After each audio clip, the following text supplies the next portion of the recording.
Well, I probably get accused of building up teams or not building up teams, but as I told their coach at the end of the game, that was as well coached and as good a team as we've played. And we played a lot of good teams. And I mean, they hit some shots that were tough. And a couple times we broke down, but I thought we were pretty good defensively. They just made plays, made shots.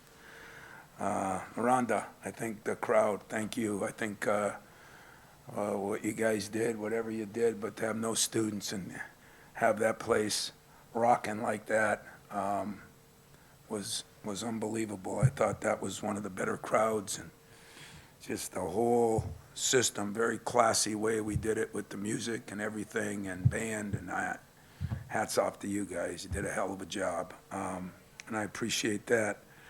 There were a lot of big plays in the game. You know, Malik made some big plays, and you know, I thought the two biggest might have been when they went zone and we went right to him in the middle and he hit that short jumper and then he dunked one. That was big. AJ was a rock. I mean, he's a couple goofy turnovers there, but he's allowed that the minutes he's played and everything. Tyson was hurt, you know, over half the game. He got knocked in the rib pretty good. I don't know how that'll be. It doesn't seem to be broken, so, but it was when he took the fall over by me. If I wasn't so mad at my team, I would have caught him. So I guess I'll blame myself for that. But a couple things that excite a coach. I was not happy with Trey Holloman the first half at all and challenged him at halftime. And that kid met the challenge. I thought Jaden Akins met the challenge. Marty, in and out a little bit. Some big plays, big rebounds. You know, Ty and AJ, we just expect that out of them. But Jaden, man, when he started covering too, it made a big difference. And so I give him a lot of credit.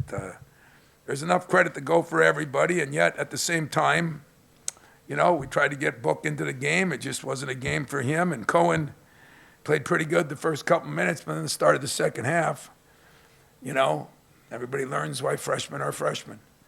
But he too, I mean, what I really liked in the huddles is they took some responsibility for things that weren't right. And that game changed like that.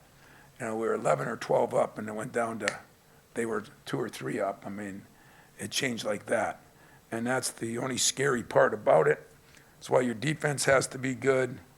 I would say that if you look at the stats, ours wasn't. We gave up 43 and 40. But if you look at the rebounding, 15 offensive boards might have won us the game. 23 for 27 from the free throw line might have won us the game. Good defense down the stretch might have won us the game. 12 turnovers, but a couple of those late. So we did a decent job on that. But those of you that are from Indiana State, my assistant Doug Wojcik had the scout. And before Christmas, you know, they start looking ahead a game. So as we were preparing for our last game at Christmas, he was preparing. And he kept telling me how good they were. And I asked him if he was trying to ruin my Christmas. And then I started getting calls from people that I respect. Bruce Weber, a good friend of mine, who had seen him. You know, everybody that's seen this team is the real deal. They can beat you in a lot of ways, and we did a decent job on Avila. He didn't play as good, or, you know, and he's a good player, but that Swoops, Cornell, Kent, Bledson, those guys are really good and experienced, and Josh is a hell of a coach. So not very often do I beat a team that's not a Power 5 team and not only feel good, but think that that win really helps us. Let me tell you, this will be a big-time win for us because it was a very good team, and we played good enough most of the game to feel good. And we made a couple mistakes, started the second half, and one stretch late to feel bad and get some coaching points in. So, questions, I'll take them. Tom, they came back early second half, took that lead. It seemed like there have been games this year where your team hasn't had a response to a stretch like that. How did you like how they responded and closed this one out? It's kind of funny. That's one thing my coaches said in the last couple minutes of the game. You know, we did respond, and we responded. We came back, went down again, came back. And I'll tell you, I thought our defense was pretty good on some of those shots too. I mean, the team was not easy to cover, and if you've never seen them, that's the problem when you never see a team. You know, my staff did a hell of a job, and they deserve a lot of credit too. And the team does, because there were different coverages. We had to change some coverages. That is not your normal team. You got, what's his name, from Denver? Must be his son came in or something. That kid is just like the center from Denver. I mean, he's really, really good, and we actually did a decent job. So I was pleased that we bounced back. I really was. The grit that you saw tonight from your guys, particularly, obviously, you see it with Tyson, you see it with AJ some even there, but there was one sequence after those guys got banged up that you saw Jaden get a tip and then Holloman get into the paint. I guess, what did you see from your guards that allowed that to kind of pull you back? Well, you know, we go through a lot in a season, you know. We went through the times when, you know, AJ was, you know, he's been so good the last 6, 7, 8 games. I'm really proud of him. And Tyson has played a little bit banged up. He gets banged up because he's a little guy that takes it in there. But Jaden Akins has been one of my most improved players the last, I'd say, since the maybe Wisconsin game. He's really he's shooting the ball better. He just made a little adjustment in his shot. He's really shooting the ball better. But he proved that he can be a two-way player, which is what I thought. Could he be a Gary Harris? Could he be a guy like that? And I think he's proving that he can be. But then those 4 offensive rebounds, that tip late that we got the ball, and I think we hit a 3, but for sure we scored. Those are winning plays. And that's what I try to tell my guys. Winners make winning plays. And sometimes a winning play is a tip. You know, it's not a basket all the time. It's not a pass all the time. It's a scrum and somebody tips the ball and somebody else gets it. So I thought we made some winning plays, and I'm really proud of him, proud of, you know, without Jeremy, I mean, who can really guard, you know, it hurt us a little bit. And we had to put Cohen. In fairness to Cohen, he's playing the 4. Now he's back to the 3. I know that doesn't mean a lot to you guys, but he's got to guard people on the perimeter, and it was tough. So he learned a little bit tonight too. Coach Hunter Tickle, Tribune Star. You talked about how hard it was to kind of get ready for a game like this, where the Sycamores, you said, kind of unheralded, kind of under the radar.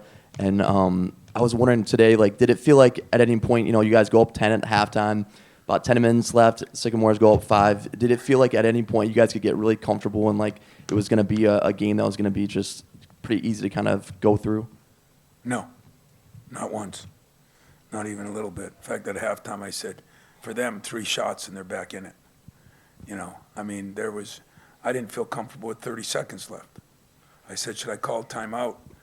And we were shooting a free throw. And he said, well, we got 3 left. I said, I better save them, because 1 turnover and they might shoot a 3, you know. So, no, never comfortable, and I think they do that to you more than we do. We're pretty good defensively. They do that because they're well coached. You know, give that guy credit, man. You know, I love him because I guess he was a Division II guy like me, so I love him. But his team, man, what I was a little surprised of, they were a little more physical than I thought, and they were a little better defensively than I could see on film, you know. And even though Villa didn't have a great game, all of a sudden you bring a guy like Bledson in, and he creates more problems in some ways. So, no, I felt comfortable when I walked in the locker room. Coach, you talked about Swope a little bit. 2 of his best games this season. He's had several big games, but 2 of his better ones are against Alabama and you guys. He's usually a small guy that steps on the floor. Just how much respect do you have for his game and his shooting ability? Well, standing here, you can imagine I like small guys. Okay?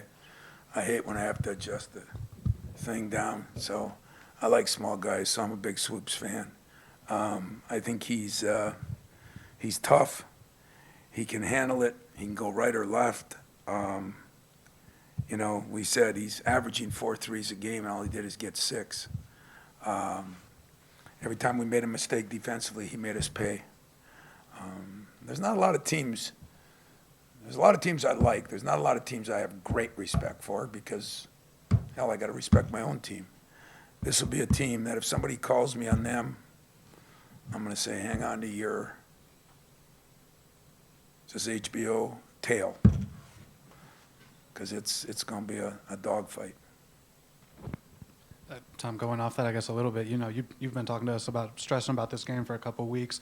Now that it's over for this team, do you think you'll get more out of a game like this moving forward than a team you got to I beat think by? probably, other than going on the road tonight to recruit, I'll just probably sleep in and relax because now all we do is go into the Big Ten. So, yeah, I guess we've had a hell of a schedule, guys. We've had a hell of a schedule. I mean, when you start talking about the teams we played and then you see what JMU has done, you'll see what these guys are going to do. They're going to win a lot of games. You know, even Alabama, I mean, they played without Avila in that game, you know, and so they're going to win a lot of games. I mean, Oakland's still going to win a lot of games, you know. I mean, I think of our schedule, I say it's really been good. And for the most part, other than Wisconsin, we played pretty good, maybe Duke a little bit. I wasn't satisfied with the way we played in those games, but Arizona and you know, I mean, everybody looked at Butler and said, wow, you know, I watched them lose the other day and I can't believe they lost. I'm mad at that because they were up late and they're still 10-3. So we played a lot of good teams. Are we battle tested? I don't know. I know one thing. We played against a lot of different kinds of ball. You know, Baylor gave us one kind of ball. This team gave us one kind. Wisconsin gave us a different kind. So I think we're at least prepared in that respect to almost guard many of different sets. Wondering about the health factor you mentioned about Tyson. You know, AJ looked like his knee maybe a little bit, and then do you have a timetable on getting a timetable with Jeremy as well, and kind of the emotions of getting him back too? No. I mean, I told you the other day, you know, Jeremy, there's no sense even asking me a question until these 6 or 8 weeks are up. You can ask it. I'm just going to give you the same answer, no. Everything that we know now that we have him here has been good. I miss him today. I loved him in the huddles a couple times. I loved him at halftime. We're going to miss that kid a lot. But he, you know, it'll be a while. I mean, he's got to heal. He's got to heal well. And the first week, we just got to make sure he doesn't get any infection in there. And so that's not for a while yet. Tyson, told him he's got to get tougher. Small guys are supposed to be tougher, but he takes a beating in there. He does, and really proud of the way he played. And going 10 for 10 from the line, you know, if he just makes one more in that opening game, we win, you know. But last night, the night before every game, we shoot free throws. I told you we've been between 88 and 90. Last night we were at 91, and as a team, and I just said, you know, these are the things we got to do. Free throws are going to matter. Sure enough, today they mattered. And AJ, he's from Philly. He's not hurt. Go ahead. Coach, I was looking for a comment just on, you know, the 1979, you know, reunion here, 44 years since that national championship. I know it's a big moment for both schools and ultimately kind of that rematch, like I said, 44 years later. I mean, Magic and Larry are that old? God, I was about the same age then. You know what? I will say this. I think both those guys should be proud of what both those schools, what we've done. I think Irvin is proud. He's been here just 2 weeks ago. And that means a lot to me. But I think Larry should be proud of where Indiana State is going because this is a good basketball team. I mean, I don't want to jinx them. I don't want to put any pressure on them. But they're as good a lot of teams we played, and we played some pretty good teams. So if he can keep it together, the only hard part is, you know, you live by the 3, die by it sometimes. we did a decent job. One of our main goals today was take away all that back cutting they do. We did a decent job of that, but we didn't cover some of those threes like we had to. But I think Larry and Irvin, I know one thing. I would rather have been where both of them were than where I was today, because I kept looking around saying, this is a hard way to make a living. You know, it just seemed like every time I turned around, a three was going in from somewhere. And, yeah, for both schools, that was my first Final Four out of college. My college coach took me to Utah and saw that, and I hope Irvin and Larry are proud of both schools, because they did it the right way. They played hard and played well. Anything else? Yep. Go ahead. Okay. Yeah, you touched on a little bit the free throw shooting, 23 of 27, and your guards were 15 of 15. How important was that today, and will it be going forward? Yeah, it really will be. It was important today because during that stretch we made ours, they missed a couple, and they're a very good free throw shooting team.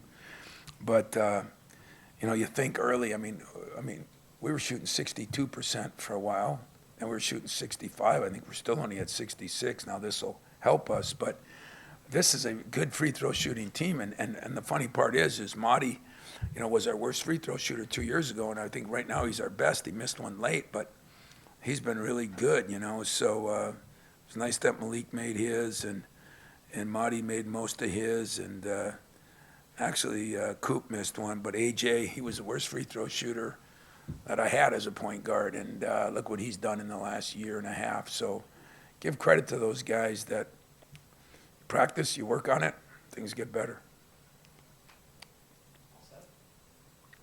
Well, I guess I won't see you all till after the new year, and I can actually say I hope you have a good new year. I'm hoping that 2024 is even better, and I hope all of you, your families and that, have a great New Year's.